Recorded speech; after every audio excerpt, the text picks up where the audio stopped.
Farm Fabcon with Bloom Fresh technology. Kills 99.9% of kulob-causing bacteria tested. May aroma burst pa of thousands of flowers and berries. Ang sampay sa loob, amoy kulob. Tunog, kumakablo sa charm! Manufactured by ACS Manufacturing Corporation. ISO certified world-class quality. ACS. DCXL News, ang himpilan ng RMN. Si Aljo Bendijo sa DCXL News.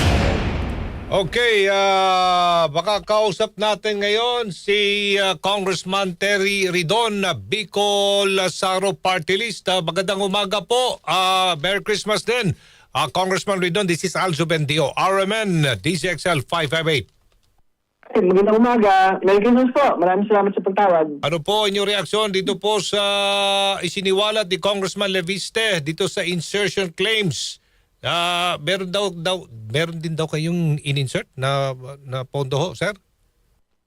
Pero una sa lahat, linawin naman natin yung sinabi niya.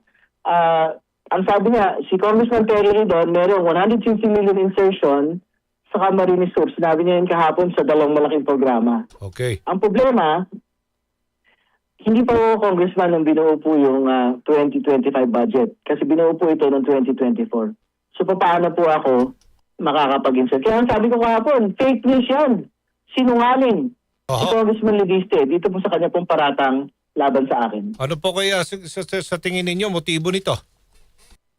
Hindi ko alam eh. Kasi ang totoo naman po, sinabi lang ho natin last weekend na ilabas na niya yung files ni Undersecretary Cabral. Kasi siya naman ho mismo nagsabi. Sabi niya, may congressman doon, may senador doon, may executive officials doon, may mga private individuals doon po sa mga nag-insert daw po ng mga proyekto. Siyempre, bilang chair po ng Public Accounts Committee at ng Infracom, gusto natin malaman yung buong listahan na yan. Sino ba yung mga senador na yan?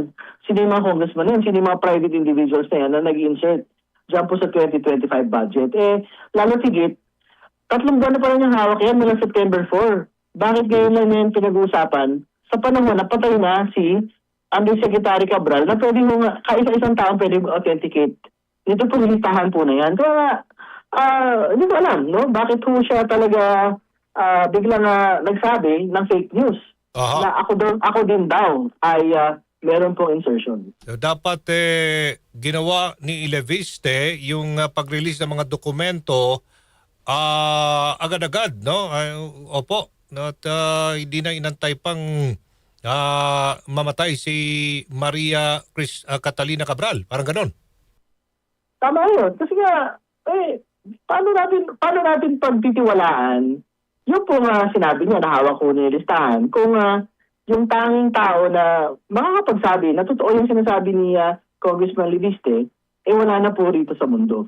Pero ang kagandahan na lang po, hindi din irrelevant na ho yung listahan ni Congressman Leviste kasi ang sabi na po ng DPWH ngayon, ibibigay ho nila lahat ng computer at files sa ombudsman. Ito pong files at computer po ni Yussi Cabral para doon nila makita yung actual pong listahan na binabanggit po ni Congressman Leviste. Opo. Okay, so tama naman ho, diba? Kailan ho kayo bumalik sa Kongreso?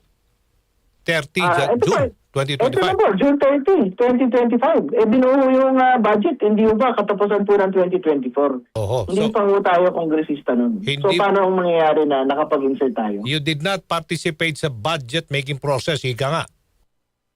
Tama po yun. Kasi lang ho, ordinaryong abogado lang ho ako nun. Noong 2024, hindi ko inasahan nga na makakabalik ko tayo sa Kongreso.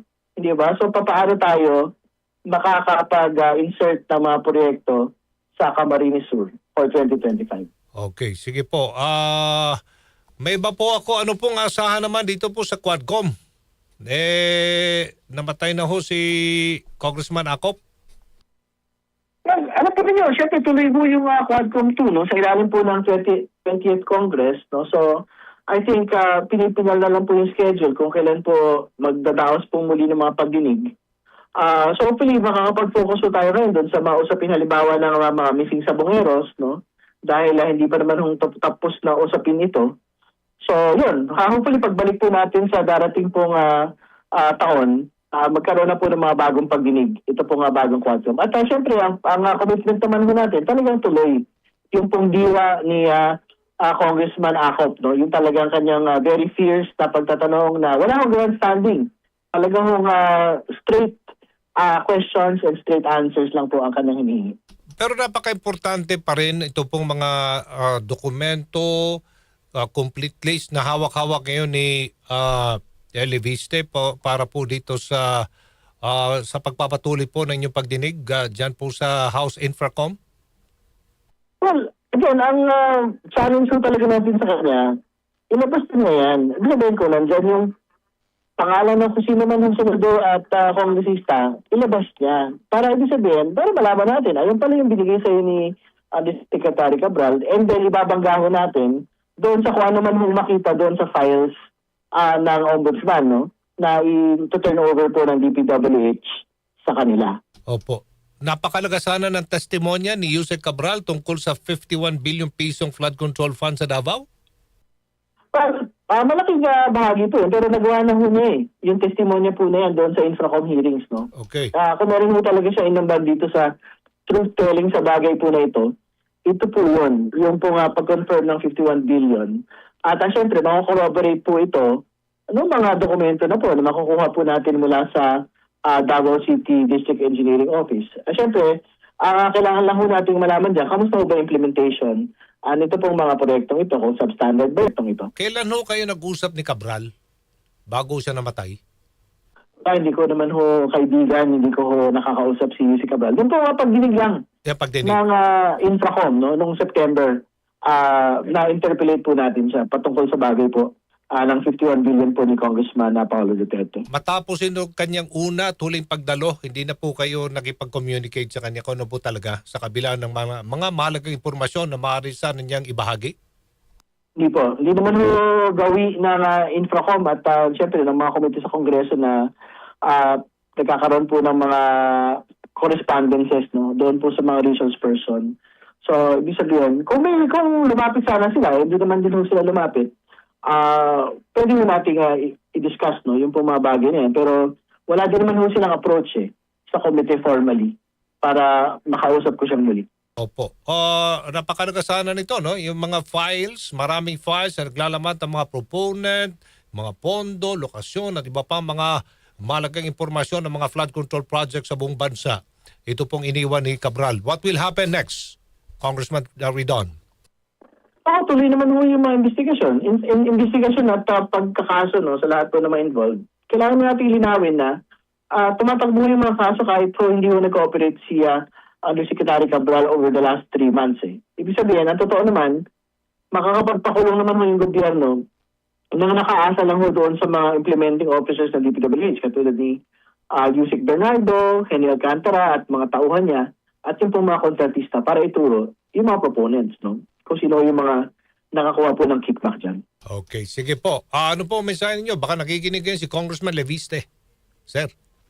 Well, ang totoo, kailangan niyo talaga mag-ingat sa mga pahayag na ginagawa niya. Wag siya magsinungaling. Pangalawa, wag ho siyang gumawa ng fake news katulad ng ginawa ko po niya sa akin.